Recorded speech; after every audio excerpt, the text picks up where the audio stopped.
over the last 10 years has been incredible, and it's having the effect of really gutting families and putting enormous pressure and stresses on families across the country. It is a humanitarian crisis, and the idea that the word crisis could be so long-term is just unbelievable, and it shows a real inability of the government to focus on policy that will resolve it. And that inability is not just a lack of ability, but it's also an ideological problem. And the government, Fianna Fáil and Fine Gael, have significant ideological barriers to fixing the housing crisis in the state. And just want to give a couple of examples. I spoke to a student yesterday who's starting college in Maynooth. She can't afford accommodation in Maynooth because the prices are just incredible in that town. So she's forced to commute. Now, she did manage to buy a second-hand car during the summer with savings that she had, but she can't afford the insurance for the second-hand car. And she lives in an area that is 10 kilometres away from the nearest bus route to Maynooth. So all of this is happening whereby the housing crisis is affecting her, the insurance crisis is affecting her, and the lack of public transport is affecting her and making her unable to get to college. And she found out as well that her application for the SUSI grant is still not processed. It's one of 30,000 applications out of 89,000 that Simon Harris hasn't managed to process as of yet. Simon is spending so much time considering whether he's going to make a complaint to the committee here on behaviours that he's not focusing on the job that he should be focusing on, and that's making sure that students have their SUSI grant properly processed in a reasonable time. So that woman is caught in a perfect storm. She's worked hard in secondary school, she wants to get educated in third level, but the state is making it impossible. She's at the receiving end of multiple policy failures that are happening by this government, and she's just one of hundreds of thousands of people.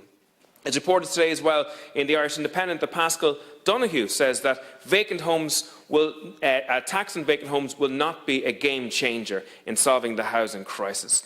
And you know, he hasn't changed his view in the last year, because when I pushed him, when he was bringing about the local property tax, to introduce a higher property tax on vacant homes to offer an incentive to get those homes back into use, he refused to do so at the time. But he's wrong. The idea that it wouldn't change the game is incredibly wrong. In my own county of Meath, there are 2,500 vacant properties, and those vacant properties would go some way to actually housing the amount of people who are on the housing waiting list in County Meath. So 4,000 people on the housing waiting list in a county and 2,500 vacant homes. The idea that 180,000 vacant homes, Minister, in this country are not being brought into use, that nothing has been done materially to bring them into use, and that's the Fine Gael Minister for Finance has a real difficulty in taxing those vacant homes as an incentive to bring them into use, shows again the lack of urgency that exists amongst government in bringing about policies and implementing those policies to make a difference in people's lives. And there are towns and villages in the western part of my own constituency, and it must be the same for yourself, where half the homes on the main street are currently derelict, in the jaws of a housing crisis. Where's the urgency here with regards to trying to get those vacant homes into use from this government?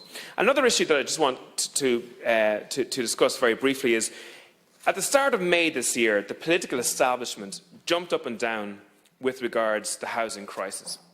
They were right. But they were silent on the housing crisis in April, March and February this year. There wasn't a dicky bird from any of the political parties in this chamber other than Aontú with regards to the housing crisis in the start of this year. At the heart of the housing crisis, the Irish construction sector was closed. Ireland was alone in that the building of domestic homes was completely closed in the first quarter of this year. And if you look at the statistics, in the first quarter of this year, Minister, the output of homes in this state fell by 25%. Now, you'll say, obviously, that there was a COVID pandemic and that people had to take precautions to make sure that there wasn't the transmission of the illness. But there was a COVID pandemic in every other European country, and no other European country closed down the building of domestic homes for the first quarter of this year.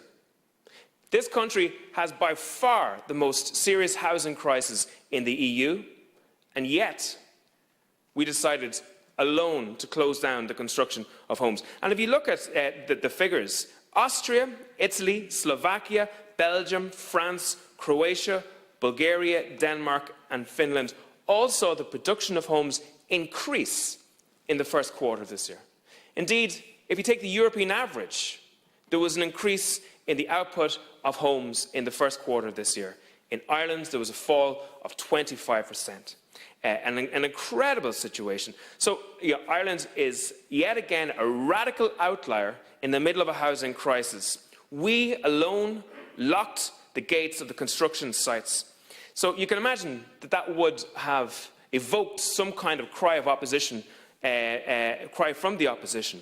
But Sinn Féin, Labour, the Soc Dems, People Before Profit all rode in behind the government in relation to that. Indeed, many of them were in the zero COVID camp at the time, and they pushed for longer and more severe restrictions with regards to building of homes in this country.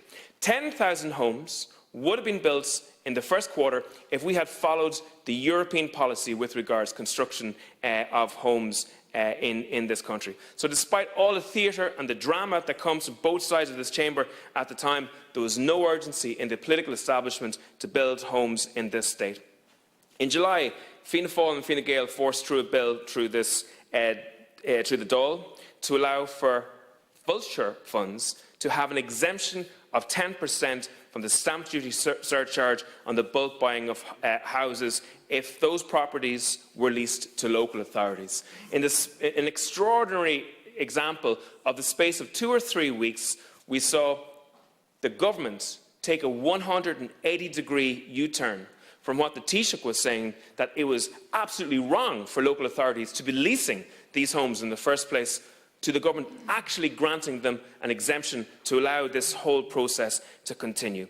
Lobbying pressure came from the construction industry onto Fianna Fáil, and Fianna Fáil did what Fianna Fáil do. They implemented those requests.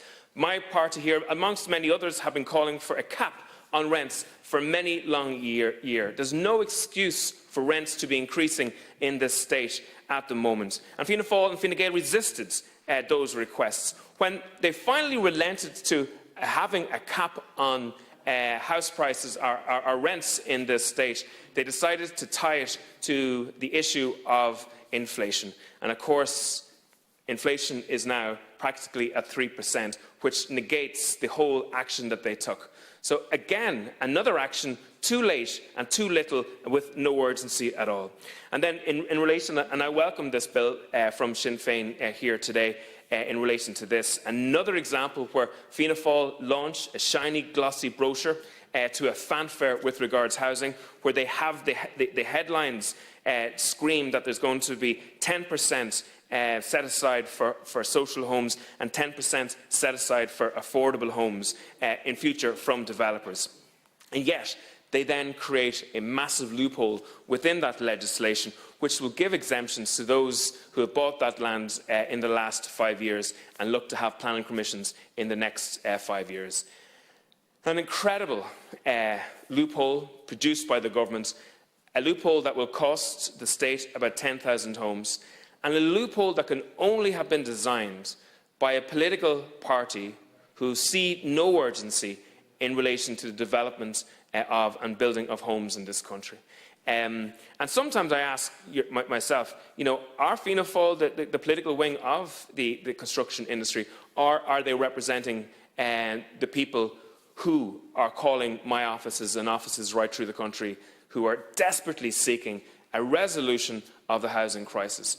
I would ask for the government not only just to accept this bill and let it die in the dust, but actually to take this bill and make sure that it's fully implemented, that it is rushed through the Dáil, so we don't have this ludicrous situation that practically anything that was purchased in the last 5 years will be exempt from this in the future.